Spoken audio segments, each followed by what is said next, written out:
आप परगटणे उपरांतल्या सोमारा दिसाची वाचपा.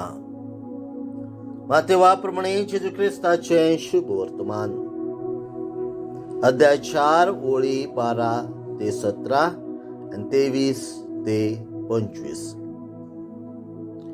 जोवांक कैदी केलो म्हूण आयकल्या उपरांत जेजू गालिल्याक गेलो आनी नाजारेत सोडून जाबुलोन आनी नेफ्तालीचे सीमेर दर्यादेगेर आसत्या काफारनामान ताणें ठिकाण केलें.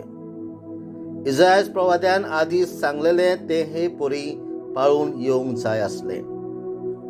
जाबुनाचो आनी नेफ्तालीचो गांव दर्यादेगेन वेत्या मार्गार जॉर्डना पलतडी राष्ट्राची गालिलिया. काळुकान आसलोल्या लोकांन एक व्हड उजवाड देखलो. मरणाची सावळी पडलेल्या गांवांत रावतल्यांक उजवाड उदेलो.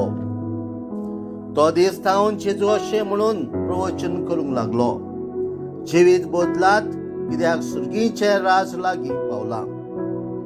जेजू आख्ख्या गालिलिया भोंवतणी वचून तांच्या देवस्थानांनी शिकयतालो, स्वर्गराज्याचें शुभ वर्तमान परगटतालो आनी लोकां मदें सगळ्या जिन्साचो पिडारोग बरो करतालो.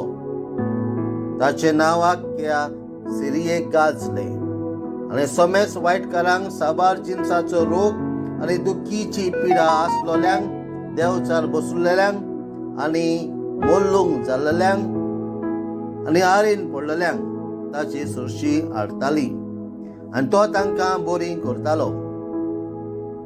गालिलिया, देकापोलीस, जेरुजालेम, जुदेया आनी जॉर्दना पलतडी थावन येवन लोकांच्यो व्हड उरपंजी ताचे फाटल्यान येताल्यो. जेजू क्रिस्ताचें शुभ वर्तमान. वाखांडी तुका क्रिस्ता.